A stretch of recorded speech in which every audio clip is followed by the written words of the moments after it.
Hello नमस्कार साथियों, स्वागत है आप सभी का आपके अपने चैनल नॉलेज मंत्रा के ऑनलाइन प्लेटफॉर्म पर। उम्मीद करती हूँ आप सब बहुत अच्छे होंगे और जो भी टॉपिक यानी जो भी कंटेंट हमारे द्वारा दिया जा रहा है आप बहुत अच्छे से उसको रिवीजन करने में जो है लगे हुए होंगे। तो चलिए, कल हमने क्या पढ़ाया था। कल हम लोगों ने चर्चा किया था अकबर से संबंधित। कल हाल ही में हमने कल अकबर के बारे में जो है स्टार्ट किया है। अकबर के बारे में हमारा डिस्कशन स्टार्ट हुआ है, जिसमें कि कल हमने पढ़ा था अकबर के माता पिता के बारे में, उसकी प्रमुख उपाधियां कौन कौन सी थी और उसके समकालीन शासक कौन कौन से थे। इसके बारे में जो है हमने आपसे चर्चा किया हुआ था। ओके, तो आज हम चर्चा करने वाले हैं कि ऐसी कौन सी परिस्थितियां थीं, किन परिस्थितियों में अकबर का राज्याभिषेक हुआ। इसके साथ साथ में अकबर के पालन पोषण से संबंधित जो ऐसे जुड़े हुए व्यक्ति थे जिनका अकबर के पालन पोषण में बहुत महत्वपूर्ण रोल रहा, उन व्यक्तियों के बारे में हम आज चर्चा करने वाले हैं। ओके, फिर इसके बाद में नेक्स्ट डे हम अकबर की कठिनाइयों उस अकबर के समक्ष कौन कौन सी कठिनाइयाँ थी इसके बारे में हम आपसे डिस्कस करेंगे। ओके, तो चलिए, अगर हम राज्याभिषेक की बात करते हैं तो इसके बारे में हालांकि बहुत शॉर्टकट तरीके से हमने कल राज्याभिषेक के बारे में भी बात किया था। किसका राज्याभिषेक कब हुआ है? अकबर का। तो 14 फरवरी 1456 ईस्वी में अकबर का राज्याभिषेक हुआ है। उस समय अकबर की एज क्या हुआ करती थी? तो 13 वर्ष 4 माह थे। ठीक है, कितने थे एज? 13 वर्ष 4 माह का था जब अकबर का राज्याभिषेक हुआ था। ठीक है, अगर अकबर का जब राज्याभिषेक हुआ तो ये क्या किसी अभियान पर था? तो जी हाँ, बिल्कुल ये अभियान पर था। तो वो कहाँ पर था? तो पंजाब के गुरदासपुर में उस समय था। जब हुमायूं की मृत्यु की सूचना मिलती है अकबर को, तो वो पंजाब के गुरदासपुर में था और यहीं पर गुरदासपुर में ही एक गुरुद्वारा था। उसी गुरुद्वारे में जो है ईंटे का सिंहासन बना करके बैरम खां की देखरेख में एक व्यक्ति थे अबुल कासिम, इन्होंने अकबर का राज्याभिषेक कर दिया। ओके, संरक्षक किसको बनाया अकबर का? तो अकबर का संरक्षक बनाया था बैरम खां को। और राज्याभिषेक किसने किया था? तो अबुल कासिम नामक व्यक्ति ने अकबर का राज्याभिषेक किया था। ओके, समझ में आया ना? कहाँ पर थे? पंजाब के गुरदासपुर में थे। संरक्षक बनाया था किसको? बैरम खां को। और किसने किया था? तो अबुल कासिम ने किया था। एक व्यक्ति थे जिन्होंने अकबर के का जब राज्याभिषेक हो रहा था तो उनका विरोध भी किया था। तो वो कौन थे? अबुल माली थे। ठीक है, इन्होंने अकबर के राज्याभिषेक का विरोध किया था। ठीक है, चलिए, अब इसके बाद में अब हम पढ़ेंगे क्या? अकबर से संबंधित महत्वपूर्ण व्यक्ति, ऐसे व्यक्ति जिसका अकबर के लालन पालन में यानी पालन पोषण में बहुत महत्वपूर्ण रोल रहा है। तो आप लोगों के मन में आ रहा होगा तो कि क्या इनके माता पिता नहीं थे? थे, बिल्कुल थे। लेकिन उस समय जब इनका जन्म हुआ तब हुमायूं निर्वासित जीवन व्यतीत कर रहा था, ये राज्य विहीन हो गया था। इस वजह से जो है इन्होंने अकबर को अपने साथ में नहीं रखा, इनके जो संबंधी थे उनके पास में छोड़ दिया।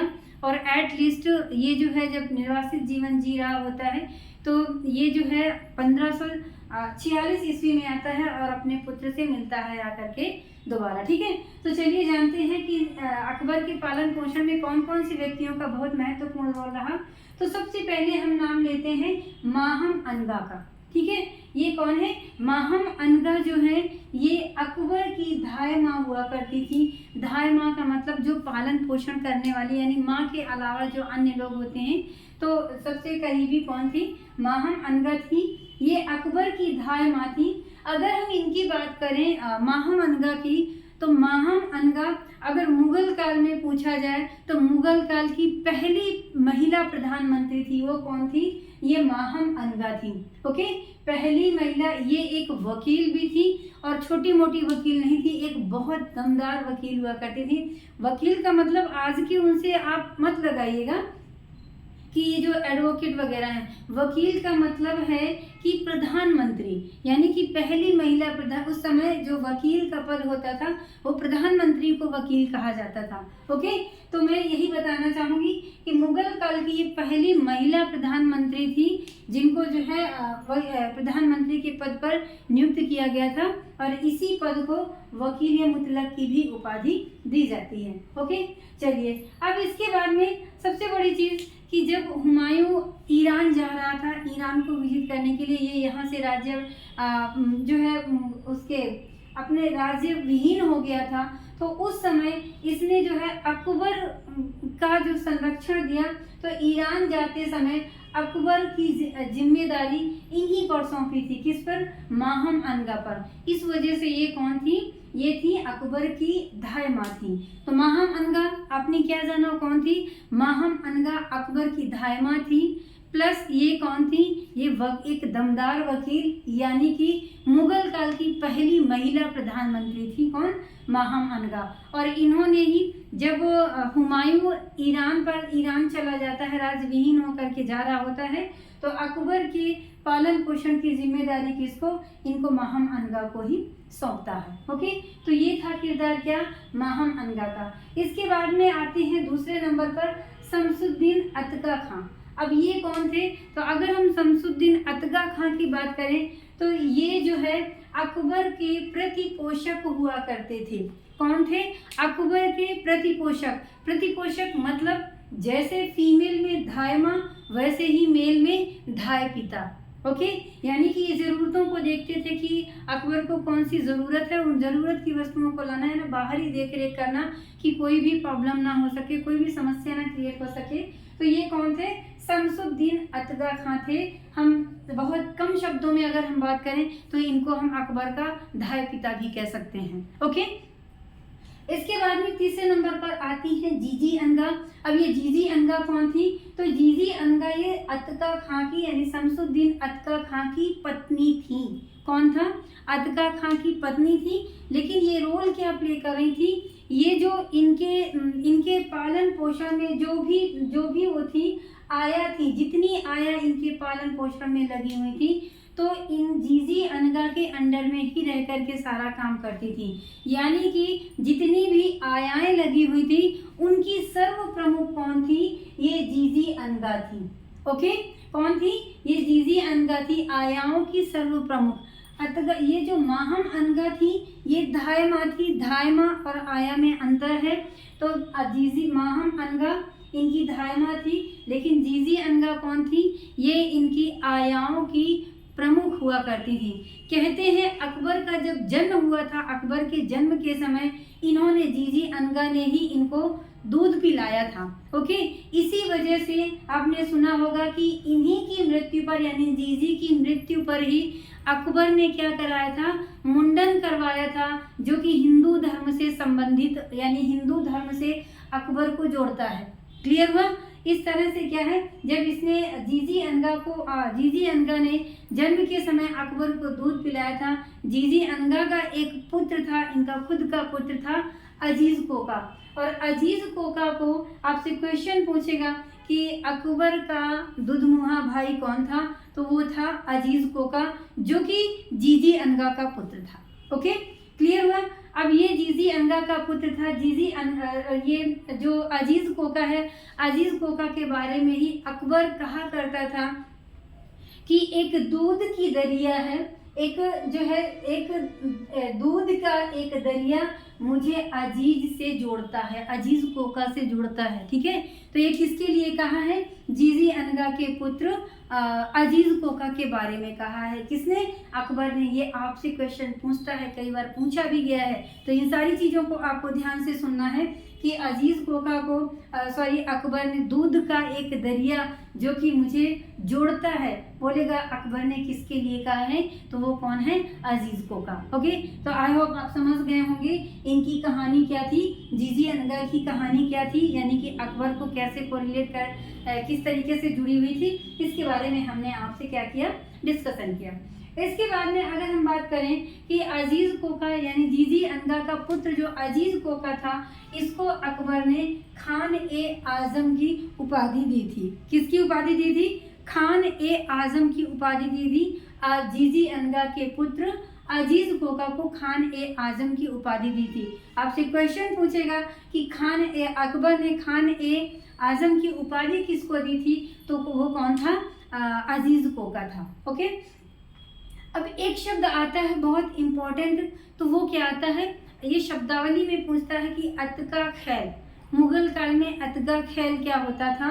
तो अतगा खेल की अगर हम बात करें तो अतगा खेल जो था धात्री माताओं का पूरा परिवार, यानी कि जो भी देख रेख में लगी होती थी माताएं, तो एक नहीं होती थी भाई। राजा लोगों का काम था, राजा रजवाड़े का काम था, तो एक नहीं बहुत सारे नौकर, सैकड़ों नौकर लगे हुए थे, हजारों की संख्या में लगे हुए थे। तो इन लोगों को, पूरे समूह को किस नाम से जाना जाता था? तो अतगा खेल के नाम से जाना जाता था। किसको? धात्री माताओं के पूरे परिवार को जो है अतगा खेल के नाम से जाना जाता था। तो ये जो अतगा खेल था, तो धात्री माता का पूरा ही परिवार था ना। जैसे जीजी अनगा थी, जीजी अनगा के पति कौन थे? अतगा खां थे। इनका पुत्र कौन था? अजीज कोका था। तो ये क्या है? ये अतगा खेल कहा जाता था परिवार। ओके, यानी कि इनकी लालन पालन में जुड़े माताएं जो है क्या कहलाती थी? अतगा खेल कहलाती थी। अब इसके बाद में 5वें नंबर पर आते हैं बैरम खां। बैरम खां एक अकबर को इस्टेब्लिश करने में बहुत ही महत्वपूर्ण शख्सियत के नाम से जानी जाती है, क्योंकि इसने बहुत ईमानदारी के साथ अकबर को जो है अपनी ईमानदारी के साथ उसको राजा बनाया और उसके संरक्षण में बहुत महत्वपूर्ण भूमिका अदा की। ओके, तो क्योंकि ये मैं इसलिए कह रही हूँ कि जिस समय अकबर गद्दी पर बैठा तो अकबर अल्पवयस्क था और प्रधानमंत्री यही हुआ करता था। तो अगर ये चाहता तो अकबर को गद्दी से उतार करके खुद गद्दी हथिया सकता था, लेकिन इसने ऐसा नहीं किया। इसलिए इतिहास में अकबर यानी मुगल काल के इतिहास में इस बैरम खां का भी एक बहुत महत्वपूर्ण रोल है। ओके, तो आइए जानते हैं। तो अगर हम बैरम खां की बात करें तो सबसे पहले हम जानेंगे कि ये कहाँ का निवासी था, कौन था? तो ये कराईबुइल तुर्क था, यानी ये तुर्किस्तान का निवासी था। ओके, कौन सा तुर्क था? तुर्कों में भी कई सारी जनजातियां होती हैं, तो ये कौन सा था? कराईबुइल तुर्क था। ओके, इसको जो है बाबर ने इसको हुमायूं ने, और उपाधि कौन सी दी थी इसको? हुमायूं ने खान बाबा या फिर यार वफादार की उपाधि दी हुई थी। किसकी? खान बाबा या यार वफादार की उपाधि कौन दी हुई थी? इसे हुमायूं ने दिया था, क्योंकि हुमायूं को ये बहुत अच्छे से विदित था कि एक बैरम खां ही है जो उसके पुत्र को बहुत अच्छे से रख सकता है। और ये इसका एक तरह से हम कहें तो एक बहुत विश्वास पात्र मित्र हुआ करता था। कौन? बैरम खां। और इसी विश्वास पात्र होने की वजह से इसने खान बाबा या यार वफादार की उपाधि दी थी, और इसी वजह से हुमायूं ने जो है बैरम खां का अतालिक नियुक्त किया था। क्या नियुक्त किया था? अतालिक। अब आप लोग समझ रहे होंगे ये अतालिक क्या है? तो अतालिक का मतलब है संरक्षण, यानी कि जो अकबर का संरक्षण दिया था, अकबर को जो संरक्षण दिया था तो वो किसको दिया था? इसी बैरम खां को ही दिया था। संरक्षण कहें या अतालिक कहें, बात एक ही है। अब इसके बाद में इस तरह से जो है इसने शुरू से लेकर के अंत तक नहीं, कुछ समय तक, जब तक अल्पवयस्क रहा, जब तक थोड़ा बालक के रूप में था अकबर, तब तक इसने ये जो है किसके संरक्षण में रहा? इसमें बैरम खां के संरक्षण में रहा। किंतु जैसे जैसे ये बड़ा होता गया अकबर, ये अपनी जिम्मेदारियां समझने लगा, और एक दिन ऐसा महसूस हुआ कि इसने सोचा कि अब जो बैरम खां का जो प्रशासन में हस्तक्षेप है इसको थोड़ा सा कम करना चाहिए। तो वो ये सारी चीज़ें, ये जो चर्चा का विषय है, ये समय के रहते हैं हम बाद में करेंगे। फिलहाल अभी जो है जो हमें आपके साथ चर्चा करना है उसके बारे में हम डिस्कस करते हैं। ओके, अब इसके बाद में अकबर को सबसे पहली जिम्मेदारी, अकबर जब 8 वर्ष का था तब जो है इसको कहाँ की सूबेदारी सौंपी गई थी? गजनी की सूबेदारी सौंपी गई थी। कब? 1551 ईस्वी में। सोचिए एक 8 वर्ष का बालक क्या सूबेदारी संभाल सकता है, लेकिन इसके अंदर वो टैलेंट था जो कि 8 वर्ष का एक सूबेदार गजनी की इतनी बड़ी जिम्मेदारी को संभाल रहा था। ओके, फिर इसके बाद में इसको सूबेदार नियुक्त किया गया। खैर इसने सूबेदारी भी बहुत बेहतर तरीके से निभाई बैरम खां के संरक्षण में रह करके। ये नहीं हम कह सकते हैं कि नहीं उसने अकेले ही सारा कुछ किया, लेकिन इसको जो संरक्षण था किसी न किसी के संरक्षण में रख करके जो है इसने अपनी सूबेदारी निभाई। ओके, फिर इसके बाद में अगर हम इसके विवाह की बात करते हैं तो विवाह में इसका सबसे पहली बार विवाह जब ये इसको सूबेदार, गजनी का सूबेदार नियुक्त किया गया था 1551 ईस्वी में, यानी कि 8 वर्ष में। तो 8 इस समय उसी वर्ष इसका विवाह होता है रुकैया बेगम से। और किससे विवाह होता है? रुकैया बेगम से। ये रुकैया बेगम इनकी सबसे पहली पत्नी है और ये ऐसी पत्नी है जो अकबर की मृत्यु के बाद तक भी जीवित रही। यानी कि अगर हम टोटल बात करें तो ये 84 वर्ष तक जीवित रही थी। ठीक है, आपसे क्वेश्चन पूछेगा कि अकबर की कौन सी पत्नी जो है सबसे लंबे समय तक जीवित रही थी, तो वो कौन थी? रुकैया बेगम थी और ये पहली पत्नी भी थी इनकी। ठीक है, और ये पहली पत्नी थी। ये जो है पत्नी तो थी, लेकिन ये हिंदाल की पुत्री थी। किसकी पुत्री थी? इनकी जो पत्नी थी रुकैया बेगम, ये हिंदाल की पुत्री थी। अब आपके मन में विचार आ रहा होगा कि ये हिंदाल कौन था? तो मैं जब आपको हुमायूं पढ़ा रही थी तो मैंने आपको बताया था कि बाबर के 4 पुत्र थे, हुमायूं, कामरान, हिंदाल और अस्करी। ओके, तो कहने का मतलब है कि ये हुमायूं के भाई हिंदाल की पुत्री हुआ करती थी। ठीक है, तो इस तरह से जो है ये कौन थी? इनके चाचा की पुत्री हुई। ठीक है, तो अब इसके बाद में हम बात करेंगे इनके प्रारंभिक शिक्षा के बारे में। तो अगर हम प्रारंभिक शिक्षा के बारे में बात करें तो अकबर एक अनपढ़ और निरक्षर व्यक्ति था।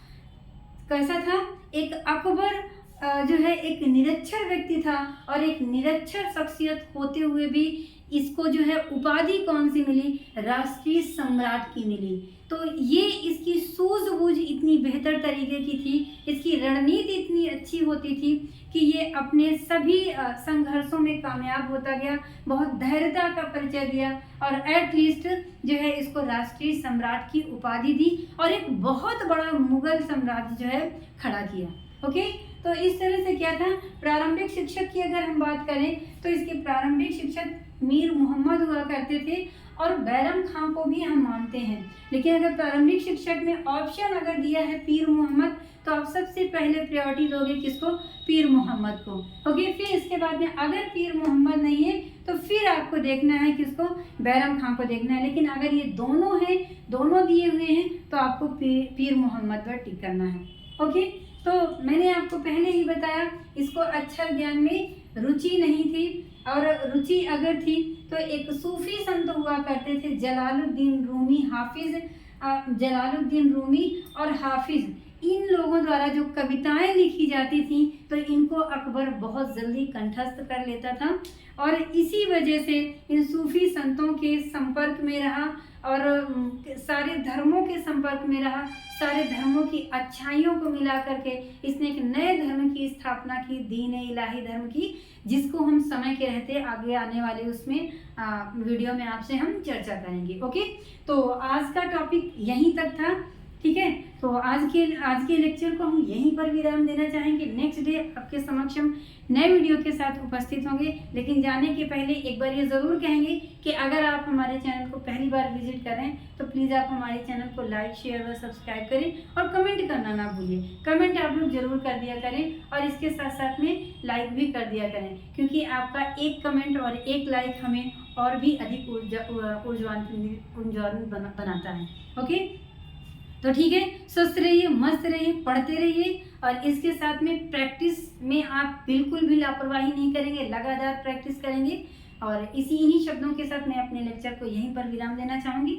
नेक्स्ट डे नए वीडियो के साथ आपके समक्ष में उपस्थित होंगी। तब तक के लिए धन्यवाद।